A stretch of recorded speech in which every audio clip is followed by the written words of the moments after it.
Guys, मैं हूं मोहम्मद इरशाद। आज हम लोग पढ़ेंगे टॉर्क के बारे में कि किस तरीके से टॉर्क जो होता है किसी डायपोल के ऊपर यूनिफॉर्म इलेक्ट्रिक फील्ड में लगता है, राइट। तो सबसे पहले हम लोग डायग्राम बनाएंगे और डायग्राम बनाने से पहले कुछ बातें लिखेंगे, ठीक। तो हम लोग को रिप्रेजेंट करना है डायपोल को मैग्नेटिक फील्ड में, राइट। तो हम लोग को कंसीडर करना पड़ेगा उसके लिए। Consider consider an electric dipole consisting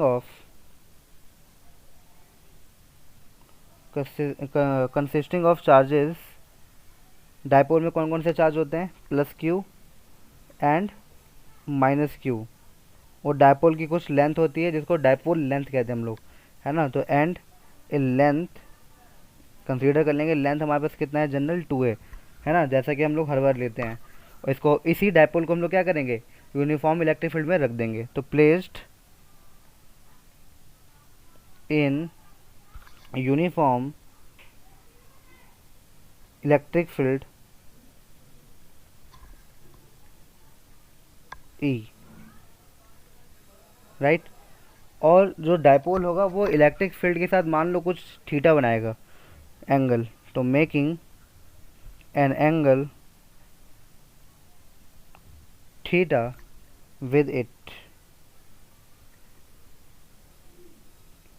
ठीक है ना। तो डायपोल मोमेंट डायग्राम बना लेते हैं पहले, ठीक है ना। जो बातें लिखी हैं इसके ऊपर डायग्राम। तो सबसे पहले क्या करना पड़ेगा? हम लोग को इलेक्ट्रिक फील्ड दिखाना पड़ेगा। तो एक काम कर रहा हूँ मैं, इलेक्ट्रिक फील्ड को इस तरीके से दिखा दे रहा हूँ।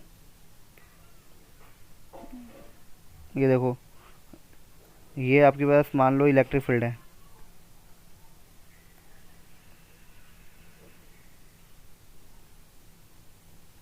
ठीक है, इलेक्ट्रिक फील्ड है। और इसमें डायपोल दिखा दो, डायपोल।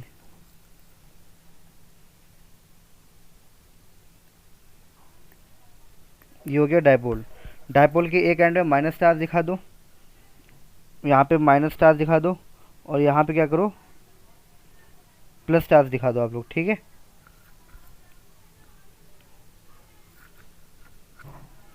सॉरी गाइस, ये कट गया।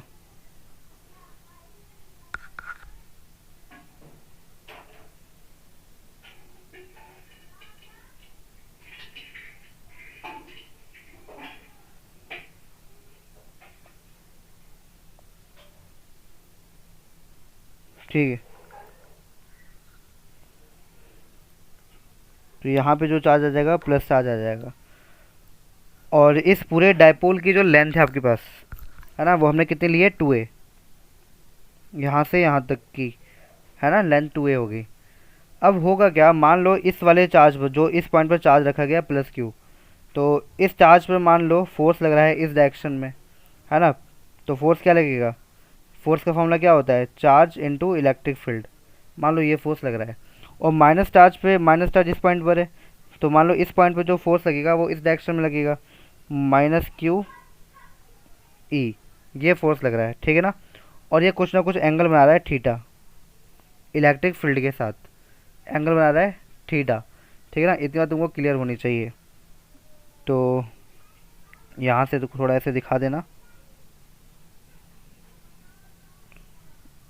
ये क्या हो जाएगा आपके पास? 2a साइन थीटा, ठीक। और यहाँ दिखा देना डायपोल मोमेंट का डायरेक्शन दिखा देना आप लोग, ठीक है।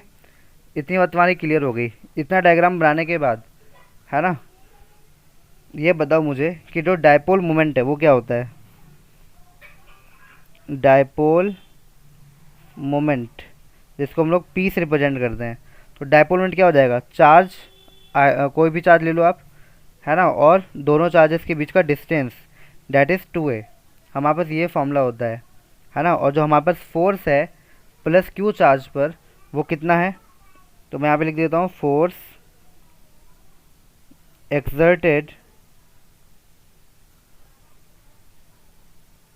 Exerted on charge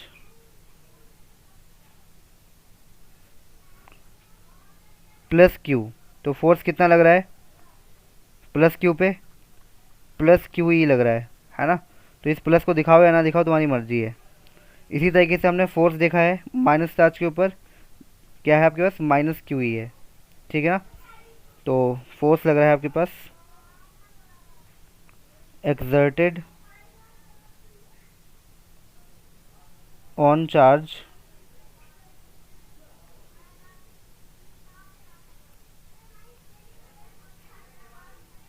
minus Q will be what, F equal to minus Q E, ठीक है। तो इस तरीके से दिखा दो आप, ये चीज़ हो गई। तो बताइए मुझे टोटल फोर्स क्या निकलेगा, टोटल फोर्स। तो दो, ये वाला फोर्स और ये वाला फोर्स, दोनों फोर्स को क्या करना पड़ेगा, ऐड करना पड़ेगा, तो टोटल फोर्स निकल जाएगा मुझे, ठीक है ना। तो अगर मुझे एफ टोटल निकालना है तो मैं क्या करूँगा, दोनों फोर्सेस को प्लस कर दूंगा। तो प्लस क्यू ई और प्लस दूसरा फोर्स क्या है, माइनस क्यू ई, है ना। तो प्लस माइनस तो माइनस हो गया, इसको डायरेक्ट लिख दो, ठीक है ना। तो ये क्या हो गया आपके पास, जीरो। तो नेट फोर्स है ना इस डायपोल पे क्या आ गया हमारे पास, जीरो आ गया। अब नेट फोर्स जीरो आ गया तो अब क्या होगा, टर्निंग इफेक्ट लगेगा टॉर्क का और ये घूमने लगेगा, ठीक है। तो किस तरीके से घूमेगा देखो यहाँ पर, मतलब कहने का मतलब है टॉर्क लगेगा, है ना। जैसे कि हम लोगों ने क्लास 11 में भी टॉर्क के बारे में पढ़ रखा है। तो मैं यहाँ पे लिख सकता हूँ टॉर्क लगेगा, और टॉर्क क्या होगा,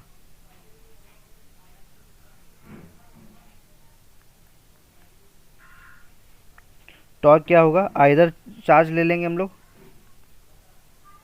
आइदर चार्ज इनटू में perpendicular distance between the two forces, क्या लेंगे हम लोग, perpendicular distance between the two forces, ठीक है, ये लेंगे। तो टॉर्क का सिंबल क्या हो गया, टाउ, ठीक है ना। और आइदर फोर्स, सॉरी यहाँ पे लिखा है, हाँ चार्ज लिख गया है ना, आइदर फोर्स, आइदर फोर्स लेना है, ठीक है ना। तो फोर्स क्या होता है, क्यू ई, है ना। अब कोई सा भी आप ले लो, मैग्नीट्यूड के टर्म में लेना है तो क्या हो जाएगा, क्यू ई इंटू में ये परपेंडिकुलर डिस्टेंस, ये परपेंडिकुलर डिस्टेंस कौन सा है, याद है मैंने अभी खींचा था, 2a साइन थीटा, ये रहा, ये 2a साइन थीटा क्या है, परपेंडिकुलर डिस्टेंस है यहाँ से लेकर के यहाँ तक का, ठीक है ना। तो ये वाला परपेंडिकुलर डिस्टेंस आपको लेना पड़ेगा, ठीक है ना। तो मैंने यहाँ पे ले लिया 2a साइन थीटा, ठीक है ना। तो इसको थोड़ा सिंप्लीफाई कर लेते हैं। डायपोल मोमेंट क्या पढ़ाया था मैंने, q इंटू 2a, है ना। तो q और ये 2a क्या बन जाएगा, p बन जाएगा। तो टॉर्क इजकल टू क्या हो जाएगा, p और e और साइन थीटा, है ना, ये बन जाएगा हमारे पास। तो ये भी एक फॉर्मूला है, इससे क्वेश्चन हो जाता है। तो अगर मैं इसी चीज़ को वेक्टर के टर्म में लिखना चाहूँ तो इन टर्म ऑफ वेक्टर कैसे लिखेंगे हम लोग, टॉर्क इक्वल टू में p क्रॉस e, इस तरीके से लिखेंगे, ठीक है ना। तो ये हमारे पास ख़त्म हो गया, बस ये एक छोटा सा फॉर्मूला है p साइन थीटा। अब यहाँ पे केसेस आ जाते हैं कि कब ये मैक्सिमम होगा और कब जीरो हो जाएगा, है ना। तो केस फर्स्ट इफ़ थीटा अगर 0 डिग्री हो जाए तो टॉर्क क्या हो जाएगा, टॉर्क क्या हो जाएगा, पी ई साइन थीटा, और थीटा कितना हो गया, 0, और साइन 0 0 होता है ना। तो टॉर्क क्या हो जाएगा, 0, टॉर्क क्या हो जाएगा, बिकम्स 0, ठीक है ना। केस टू, ठीक है ना। केस 2 में देखो, अगर थीटा 90 हो गया, अगर थीटा 90 डिग्री हो गया, ठीक है ना, तो क्या आएगा फॉर्मूला, मैक्सिमम आ जाएगा ना। क्यों आ जाएगा, क्यों जगह पी ई साइन 90 डिग्री, और साइन 90 कितना होता है, 1 होता है।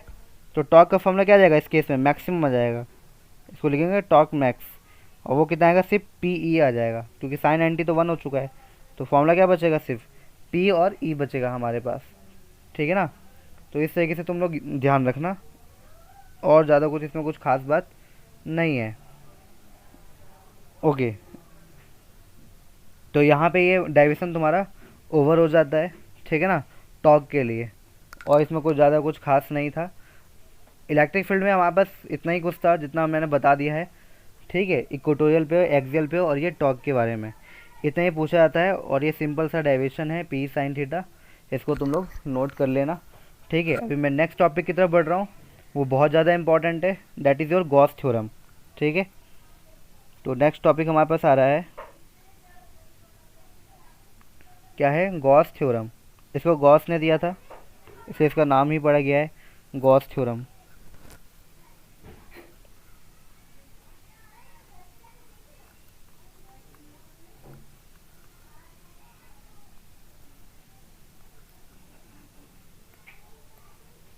ठीक है, गॉस थ्योरम। अब देखो गॉस थ्योरम सिंपली कहता क्या है ना, मैंने पिछले क्लास में बताया था तुमको फ्लक्स के बारे में, याद है तुम्हें, मैंने इलेक्ट्रिक फ्लक्स पढ़ाया था। तो गॉस थ्योरम ये कहता है कि जो इलेक्ट्रिक फ्लक्स है, नेट इलेक्ट्रिक फ्लक्स किसी भी क्लोज सरफेस से, वो बराबर होता है, वो बराबर होता है क्यू अपॉन एप्सिलॉन नॉट के। तो गॉस ने बताया था जो भी इलेक्ट्रिक फ्लक्स है क्लोज सरफेस के द्वारा, है ना, वो किसके बराबर आएगा, क्यू बाया एप्सिलॉन नॉट के बराबर आएगा। इसी फॉर्मूले को उन्होंने स्टेटमेंट की टर्म में लिखा है ना। तो ये गॉस थ्योरम की स्टेटमेंट बन जाएगी और ये आपके पास फॉर्मूला है गॉस थ्योरम का, राइट। तो इसको हम लोग प्रूफ भी करेंगे ये फॉर्मूले को, कि ये फॉर्मूला आया कहाँ से। तो पहले मैं स्टेटमेंट पढ़ाऊँगा, उसके बाद प्रूफ करा दूंगा, ठीक है।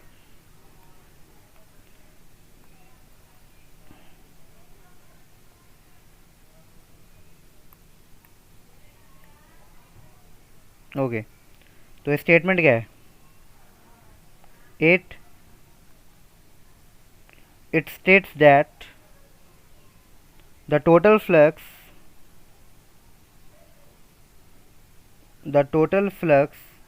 through a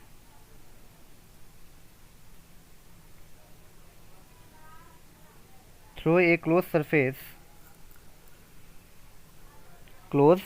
surface,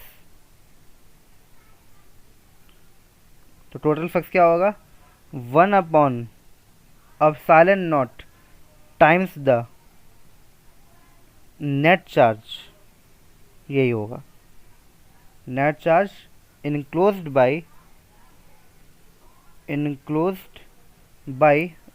the close surface, ठीक है। तो मैथमेटिकली अगर मैं फॉर्मूला की बात करता हूँ, तो मैथमेटिकली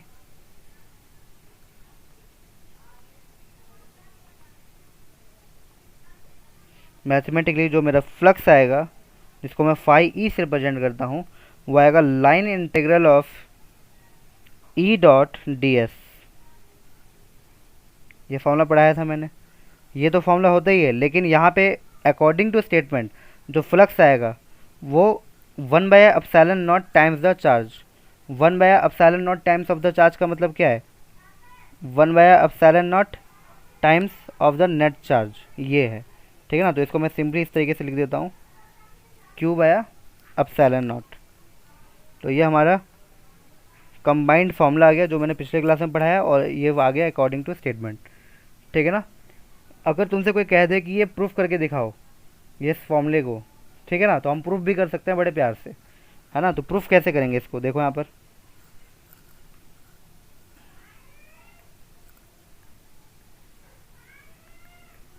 प्रूफ कैसे करेंगे।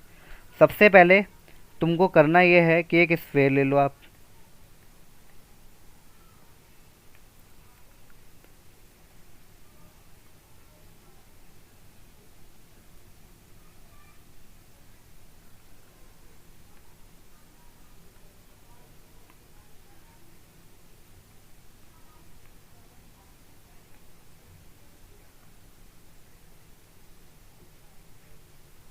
ठीक है। ओके, अब क्या करना है, यहाँ कोई सेंटर मान लीजिए,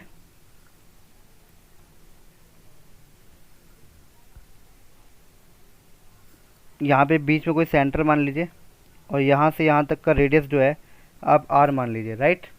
ओके, और मान लीजिए कि अंदर के साइड कोई चार्ज है, ठीक है ना, क्यू, अंदर के साइड पॉजिटिव चार्ज क्यू है, ठीक है। और यहाँ से ये आपको ऐसे दिखाना पड़ेगा,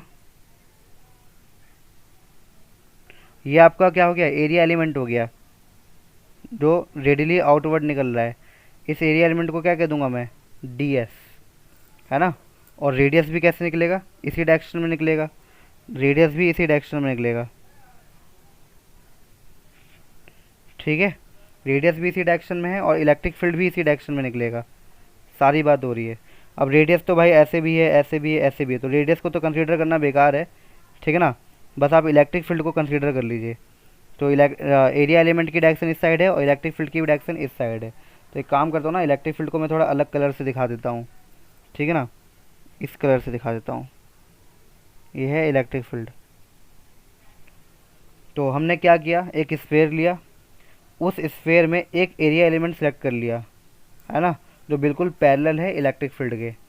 इतना करने के बाद अब क्या करो, इलेक्ट्रिक फील्ड का फॉर्मूला लिख दो आप लोग पहले तो, ठीक है ना।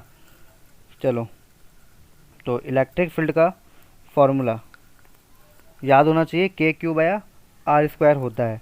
तो के क्या होता है, 1 में 4πε0, नेट चार्ज अंदर क्यू है और रेडियस तो आपको मालूम ही है, आर स्क्वायर, ठीक है ना। ये चीज़ हो गया, ठीक। इसके अलावा अब फ्लक्स देखना होगा आप लोग को, ठीक है ना। फ्लक्स क्या है, तो flux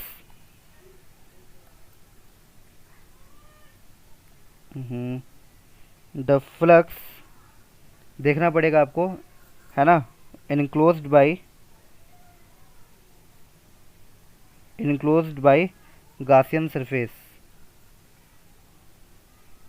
Gaussian surface, Gaussian surface कुछ नहीं, इसी को कहा गया है ना, इसी को क्या कहा गया है, Gaussian surface।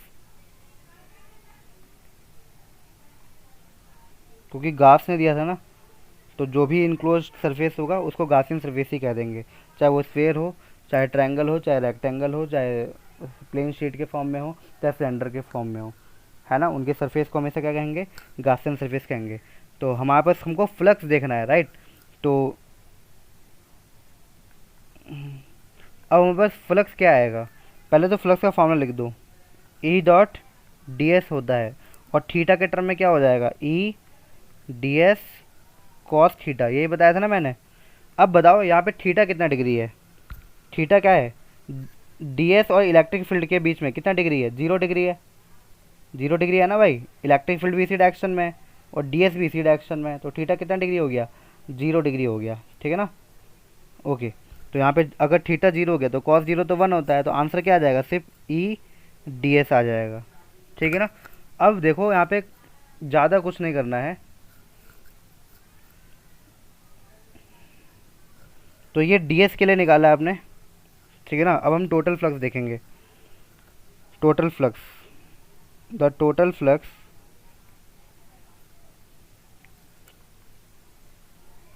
Through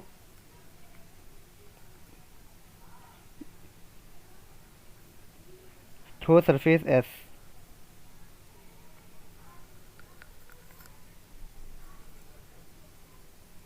through surface S, है ना। देखो अभी सिर्फ डी एस के लिए मैंने देखा है, फ्लक्स कितना आ रहा है, ई डी एस, है ना। मतलब ये जो फ्लक्स मैंने निकाला है वो कहाँ पे निकाला है मैंने, इस रीजन में निकाला है, कहाँ, ये देखो अभी जो मैंने फ्लक्स निकाला है केवल और केवल इस रीजन का फ्लक्स निकाला है, राइट। लेकिन अब क्या करूँगा मैं, इस पूरे स्फेयर का फ्लक्स निकालूंगा, ठीक है ना। तो पूरे स्फेयर का फ्लक्स निकालूंगा तो मुझे क्या करना पड़ेगा, लिमिट लेनी पड़ेगी पूरे सरफेस के लिए, राइट। तो अब टोटल फ्लक्स निकाल रहा हूँ मैं, तो phi E is equal to line integral of total surface close surface, है ना, और डी फाई ई, ये आ जाएगा, ठीक है ना। मैंने याद है तुम्हें बताया था, ये अगर स्फेयर है, मान लो यहाँ का तुमने निकाल लिया फ्लक्स डी फाई ई, है ना, क्या निकाला तुमने, डी फाई ई निकाल लिया है, राइट। तो ऐसी सरफेस यहाँ भी होगा, यहाँ भी होगा, यहाँ भी होगा, यहाँ भी होगा, मतलब पूरे में होगा, है ना। तो सबका डी फाई क्या करना पड़ेगा, मुझे ऐड करना पड़ेगा, सबमिशन करना पड़ेगा। तो यहाँ पे तो बस मैं लिमिट ले लूँगा तो अपना आप हो जाएगा सब कुछ, ठीक है ना। तो ये कॉन्सेप्ट मैंने तुमको समझाया था जब मैं तुमको फ्लक्स समझा रहा था कि फ्लक्स होता कैसे हैं और नॉन यूनिफॉर्म सरफेस के लिए फ्लक्स निकालते कैसे हैं। तो ये बात तुमको इतनी मैंने वहाँ बताई थी तुमको, ठीक है। ओके, याद आ गया होगा, ठीक है। तो अब मुझे ये अप्लाई करना है, कुछ नहीं है, इस फॉर्मूले को थोड़ा एक्सपेंड कर दो। लाइन इंटीग्रल ऑफ सरफेस, है ना। अब देखो डी फाई की वैल्यू भी ऊपर निकाला है मैंने, ये रहा, ई डी एस होता है, ठीक है ना। तो यहाँ पे लिख दूंगा मैं ई और डी एस, डी एस, ठीक है ना। इलेक्ट्रिक फील्ड को बाहर निकाल लो, तो ये हो जाएगा line integral of surface D S, ठीक है ना। अब देखो इजिकल टू ये ई, है ना, ये ई क्या हो जाएगा भाई आपके पास, 1 अपॉन, ऊपर लिखा था मैंने 1/4 pi epsilon not Q upon में आर स्क्वायर, है ना। ये तो ये वाला ई हो गया, राइट, इनटू में। अब डी एस, डी एस क्या होता है भाई, line integral of D S, मतलब total area of the sphere चाहिए, और total area of the sphere क्या होगा, 4 पाई आर स्क्वायर। तो एरिया क्या हो जाएगा, 4 पाई आर स्क्वायर। तो देखो आर स्क्वायर से आर स्क्वायर कैंसिल, 4 पाई से 4 पाई कैंसिल, तो बचा क्या आपके पास, ऊपर क्यू बचा और नीचे क्या बचा, एप्सिलॉन नॉट, नीचे क्या बचा, एप्सिलॉन नॉट। तो फाइनली हमने प्रूफ कर दिया जो टोटल फ्लक्स है थ्रू एक क्लोज गासियन सरफेस कितना आया भाई, क्यू बाया एप्सिलॉन नॉट आ चुका है। दिस प्रूफ गॉस थ्योरम, ठीक है, दिस प्रूफ गॉस थ्योरम।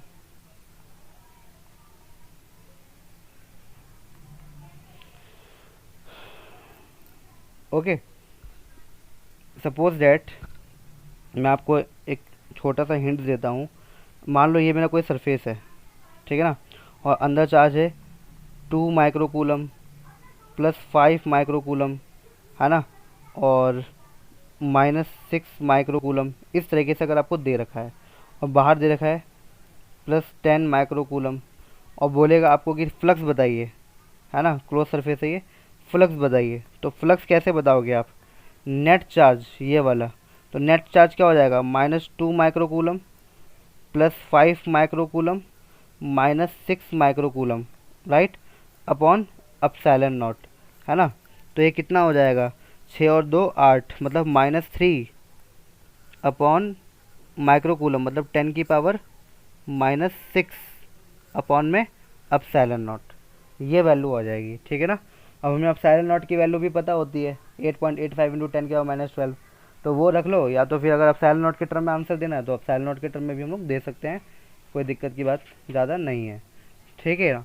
तो इस तरीके से तुम्हें करना होता है, बाहर वाले चार्ज का कोई लेना देना नहीं होता है, सिर्फ अंदर वाले चार्ज को ही आपको क्या करना पड़ता है, ऐड करना पड़ता है। तो ये चार्ज एक्चुअली में अंदर वाला चार्ज होता है, ठीक है, ये बात ध्यान रखना, ठीक है ना, न्यूमेरिकल में तुमको हेल्प करेगा। तो गॉसियन सरफेस हो गया आज, ठीक है ना। और एक डेरिवेशन और कर लेते हैं, Coulomb's law from the Gauss theorem, ठीक है ना। कूलम लॉ को प्रूफ करेंगे गॉस थ्योरम से, तुरंत हो जाएगा, सिमिलर टॉपिक है इसलिए अभी करा देता हूँ।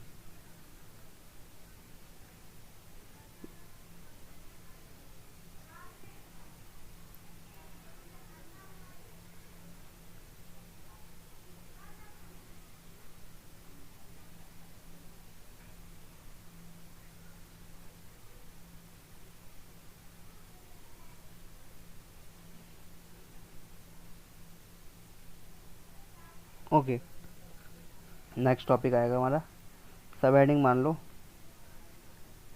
नेक्स्ट है Coulomb's law, Coulomb's law proof करना है हम लोग को, है ना, फ्रॉम गॉस थ्योरम से। ये भी क्वेश्चन आता है एग्ज़ाम में, गॉस थ्योरम से कूलम लॉ प्रूफ करो, है ना। तो इसमें भी क्या करेंगे, सबसे पहले एक स्फीयर बनाएंगे, गासियन सरफेस, है ना, रेडियस देंगे, एरिया एलिमेंट सेलेक्ट करेंगे, है ना। मतलब ये जो डायग्राम बनाया ना मैंने ऊपर, ये जो डायग्राम बनाया, जस्ट सिमिलर डायग्राम बनाएंगे हम लोग, ठीक है, जस्ट सिमिलर डायग्राम बनाएंगे हम लोग। तो चलो बनाते हैं।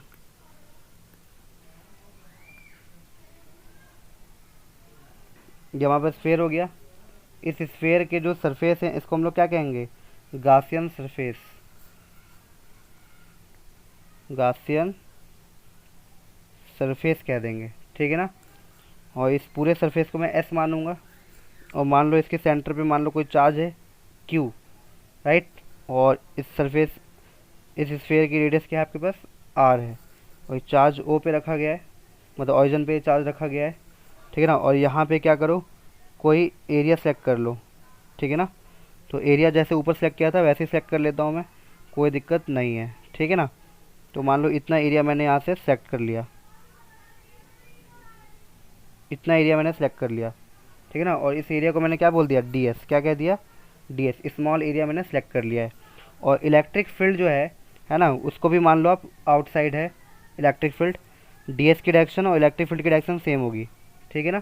तो इलेक्ट्रिक फील्ड कहाँ है, आउटसाइड है ना। और डी एस की भी डायरेक्शन क्या है आपके पास, डी एस की भी डायरेक्शन क्या है, नॉर्मली आउटवर्ड है डी एस, ठीक है ना। तो यहाँ भी थीटा कितने डिग्री का बनेगा, 0 डिग्री बनेगा, है ना। तो बिल्कुल सिमिलर डायग्राम बना दिया है मैंने, ठीक है। अब देखो सिंपल सिंपल तरीके से करवा देता हूँ। सबसे पहले क्या करो, फ्लक्स देख लो इस डी एस के अलोंग कितना है ना। तो हम क्या करेंगे, फ्लक्स कैलकुलेट करेंगे। स्किन बहुत फ्लक्चुएट करता है यार, ये देखो, flux through the area D S, ठीक है ना। तो हम लोग क्या निकालेंगे, डी फाई निकालेंगे। तो वो क्या हो जाएगा, ई डॉट, सीधा लिख देता हूँ ना, E D S cos theta, सीधा लिख देता हूँ, E D S cos theta, और थीटा 0 डिग्री है ना। तो कॉस 0 लिख देता हूँ डायरेक्ट, एक और स्टेप बच गया मेरा, 0 डिग्री है ना। और कॉस 0 1 होता है, तो फॉर्मूला क्या आ जाएगा, सिर्फ ई डी एस आ जाएगा। तो यहाँ भी वही आ गया जो ऊपर आ रहा था हमारे पास, राइट। अब क्या करना है, पूरे सरफेस के लिए, मतलब पूरे स्फेयर के लिए नेट फ्लक्स देख लेना है आपको, ठीक है ना। तो हम क्या करेंगे, हम नेट फ्लक्स देखेंगे, net flux through close surface,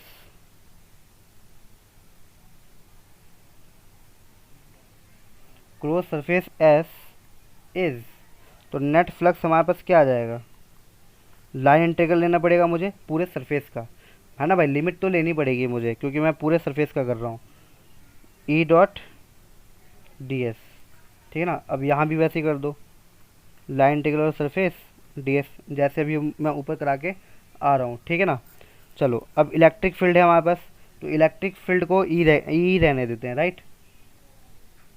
और इसको क्या कह देंगे हम लोग, डी एस को एरिया एलिमेंट है ना, तो 4 पाई आर स्क्वायर कह देंगे, जैसे ऊपर कर रहे हैं।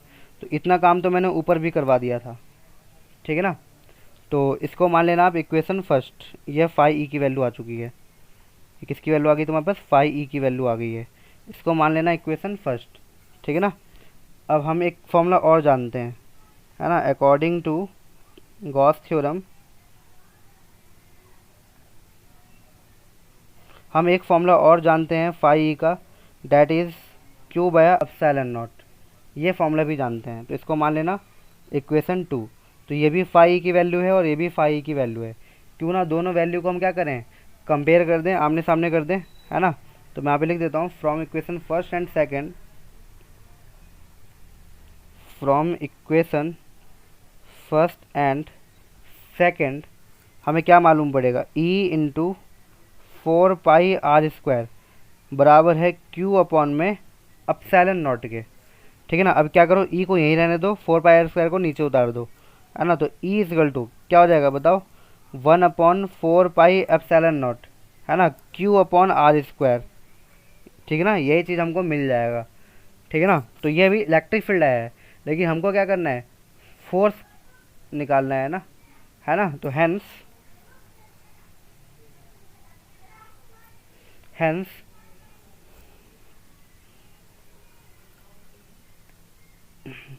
सीधा लिख देता हूँ ना, वी नो डैट,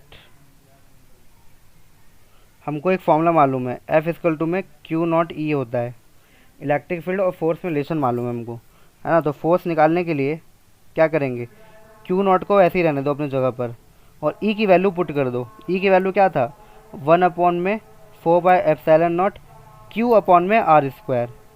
ठीक है ना, यही तो है कूलम लॉ, है ना। तो ये हमने प्रूफ कर दिया, है ना। दिस प्रूफ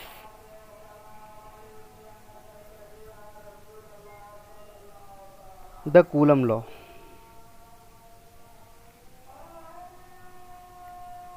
ठीक है, तो बड़े आसानी से आज हम लोगों ने गॉस थ्योरम और गॉस थ्योरम से हम लोग कूलम लॉ को क्या कर दिया, प्रूफ कर दिया है। ठीक है ना, कभी कभार तो गॉस थ्योरम की सिर्फ स्टेटमेंट ही पूछी जाती है 1 नंबर में, स्टेटमेंट ही बता दो। तो स्टेटमेंट क्या होता है, नेट फ्लक्स, है ना, किसी भी क्लोज सरफेस से बराबर होगा Q/ε0 times of the net charge के, मतलब 1/ε0 ऑफ द नेट चार्ज के बराबर होगा, है ना। और मैथमेटिकली फाई इजिकल टू में Q/ε0। चलो इतनी बातें कर लेना, बहुत इंपॉर्टेंट चीज़ मैंने यहाँ पे डिस्कस कर दिया है। तो आज 3 टॉपिक है और ये तीनों ही टॉपिक आते हैं। ठीक है ना, टॉक जो आएगा तुम्हारे पास 2 नंबर का आता है। ठीक है ना, और ये जो प्रूफ है Q/ε0 ये आपको 3 नंबर का आ जाता है। ठीक है ना, या तो ये प्रूफ आएगा या तो ये आ जाएगा गॉस लॉ को प्रूफ, सॉरी कूलम लॉ को प्रूफ करो गॉस थ्योरम से। इन दोनों में से एक डेरिवेशन आएगा 3 नंबर का, और टॉर्क वाला 2 नंबर का आता है। तो आज मैंने 3 टॉपिक पढ़े हैं और तीनों ही दमदार हैं। ठीक है ना, आज के लिए इतना काफ़ी है। अगर कोई डाउट आएगा तो तुम लोग मेरे से पूछ लेना।